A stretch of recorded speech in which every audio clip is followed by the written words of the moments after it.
All right, coming in at number 26 on our Locked On Senators NHL Draft rankings, it's our first QMJHL player.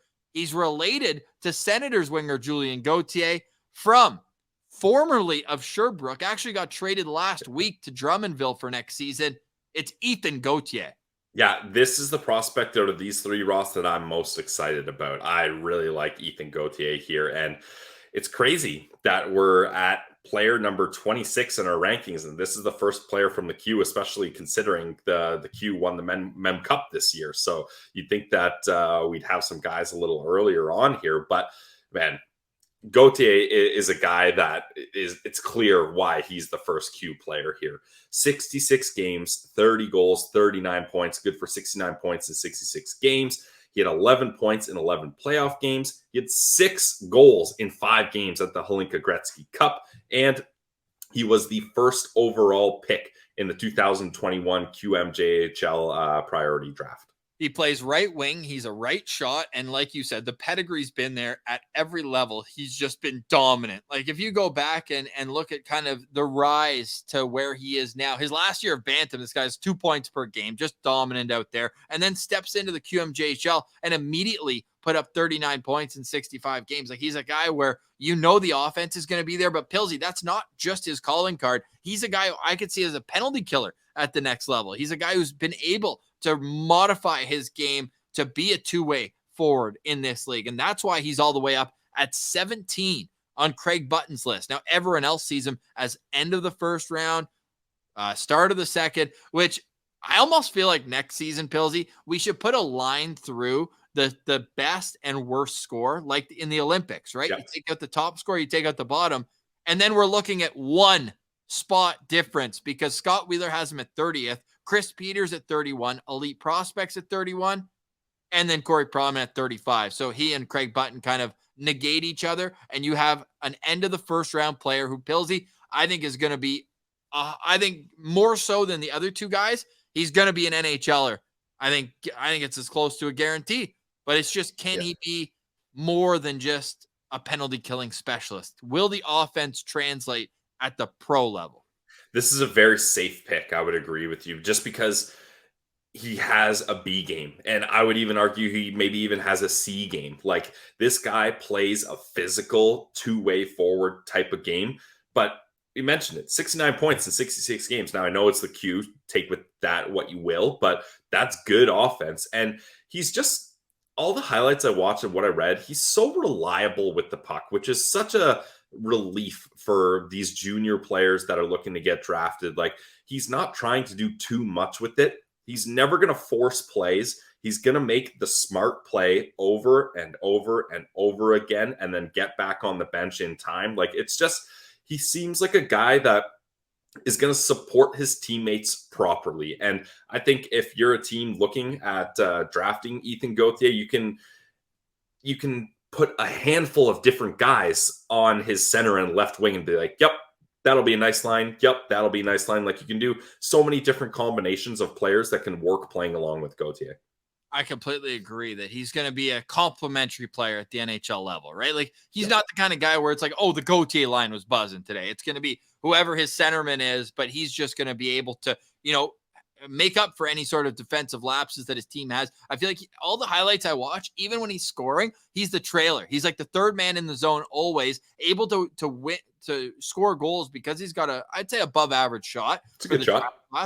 Good shot. Nice shot, dude. Nice shot. Yeah. Good job. Nice shot. But no, like, third man in the zone, typically able to kind of pull up. I don't think it's kind of funny that he's related to Julian Gauthier, because Gautier's at his best when he's protecting pucks down low. Julian is.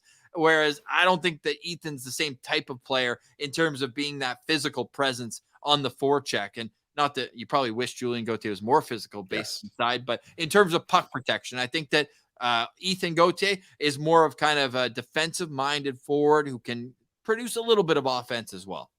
Yeah, and again, I'll try my hand at a player comparable, Ross, but he kind of, I'm really pushing at this. Flip it. The key is shades of. I really like that term. It gives you a little bit of grace there. Shades of Connor Brown, right? Yes. Like, Connor Brown was a guy that put up points in junior, but then got to the NHL and he's like, oof, I'm stuck on this bottom six of the Leafs here. I got to rely on my two-way game. Then he comes to Ottawa, gets a top six opportunity, leads the team in scoring, and he's a great penalty killer, and he's a guy that can play a solid, responsible two-way game. And yeah, did we ever say, oh, the Connor Brown line is buzzing? No, but he was a guy that was able to get it done. You could bump him up and down the lineup with ease. So yeah, I think Ethan Gauthier plays a similar type game to Connor Brown. I actually really like that comparison. Dare I say I really like that comparison? So I'm getting better. I'm getting better. Yeah, you certainly are. And safe is a key word there. And we mentioned he's 5'11", 175. Size is not an issue. And he's had spurts of offensive brilliance, even as recently as the Hlinka Cup, where you mentioned 6 goals in 5 games. Just boom, offensive production. But the end of the season did not go his way. In the series against Halifax, he had 3 points in the first 3 games. They were up 2-1. Then they lose 3 in a row. He has 8 penalty minutes, no points, -5, and only 2 shots on goal, and they both came in the same game. So, and then they trade him in the off season. Right. But is that going to be something that not wakes him up, but is able to kind of allow him to grow and get that next opportunity? I hope so, because from everything I see, a safe, projectable player who, if your team just drafted at the end of the first round, especially like Pillsy said, man, wouldn't San Jose be a good pick for Ethan Gauthier at the end, like with 28th overall? Because then they're getting their elite offensive talent at 4, and now you're looking to be like, okay, who could complement that player? And then they're going to pick again. Maybe they even are able to wait until their early second round pick. But if he's in the second round, this is a home run pick, I think. Agreed. I don't think he gets out of the first round. I don't think so. Or at least I would be shocked, because especially like a team like Montreal at the end there, like I hate to do it to you, Ross, but that's another great option for Montreal. No, he's a 4-star guy for me. He's not like, I'm not banging the table saying you need to draft Ethan Gauthier. I got Ethan Gauthier at 4.5 stars, Ross, just because I think he's so safe that even if he doesn't hit his ceiling, you're still going to generate an NHL player from a top draft pick.